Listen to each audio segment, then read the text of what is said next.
അപ്പോസ്തലപ്രവൃത്തികൾ 23:12. തമ്മിൽ യോജിച്ച് പൗലോസിനെ കൊന്നുകളയുവോളം ഒന്നും തിന്നുകയോ കുടിക്കുകയോ ചെയ്യുകയില്ല എന്ന് ശപഥം ചെയ്തു. 40-ലധികം യഹൂദന്മാർ കൂടിയാലോചിച്ച് പൗലോസിനെ ഒടുക്കിക്കളവാൻ ശപഥം ചെയ്യുകയാണ്. അപ്പൊസ്തലനെ കൊന്നുകളയുന്നതുവരെ ഒന്നും കഴിക്കുകയുമില്ല കുടിക്കുകയുമില്ല എന്നവർ തീരുമാനിച്ചു. സാധാരണ വാക്കല്ല പറഞ്ഞത്, അവർ ശപഥം ചെയ്യുകയായിരുന്നു. കടുത്ത തീരുമാനം. ദൈവത്തിന് വേണ്ടിയാണ് ഇത് ചെയ്യുന്നതെന്നായിരുന്നു അവരുടെ ചിന്ത. എന്നാൽ സ്നേഹത്തിൻ്റെയും ക്ഷമയുടെയും കാരുണ്യത്തിൻ്റെയും ഒക്കെ അടിസ്ഥാനമായി യേശു കർത്താവ് അവരുടെ കൂടെയില്ല. അവരുടെ തീരുമാനം ദൈവഹിതത്തിന് വിപരീതമാണ്. ദൈവത്താൽ നിയോഗിക്കപ്പെട്ട വ്യക്തിയാണ് പൗലോസ് അപ്പോസ്തലൻ എന്നൊക്കെ മനസ്സിലാക്കുവാൻ അവർക്ക് സാധിച്ചില്ല. ആത്മീയ അന്ധത അവരെ കുരുടരാക്കി കളഞ്ഞിരുന്നു.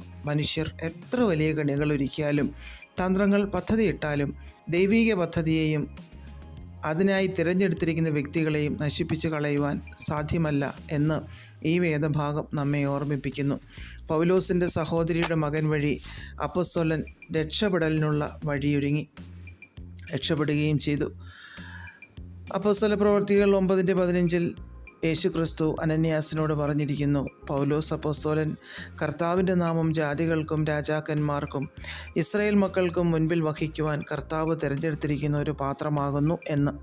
ദൈവിക പദ്ധതി പൂർത്തീകരിക്കുവോളം ഒരു കൂട്ടുകെട്ടിനും ഒരു ഇരുട്ടിൻ്റെ അധികാരത്തിനും നമ്മെ തോൽപ്പിക്കുവാൻ സാധ്യമല്ല.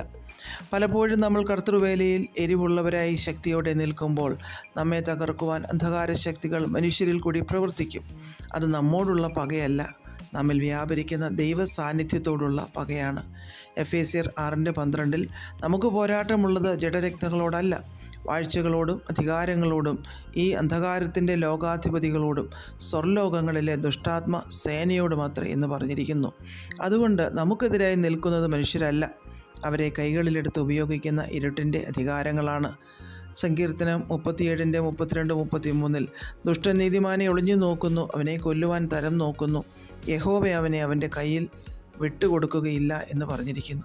നമ്മുടെ മേലുള്ള ദൈവിക പദ്ധതികൾ, ദൈവിക വാഗ്ദത്തങ്ങൾ പൂർത്തീകരിക്കുവോളം നമ്മെ തകർക്കുവാൻ ഒരു മനുഷ്യനും ഒരു ശക്തിക്കും ഒരു അധികാരത്തിനും സാധ്യമേയല്ല. രോഗമോ ശാപമോ ദാരിദ്ര്യമോ പീഡയോ കഷ്ടമോ നഷ്ടമോ ഒന്നും നമ്മെ തകർക്കില്ല. നാം സർവശക്തനായ ദൈവത്തിനു വേണ്ടി ജീവിച്ച് പ്രയോജനപ്പെട്ട് നിത്യതയിൽ എത്തേണ്ടവരാണ്. പ്രാർത്ഥിക്കാം.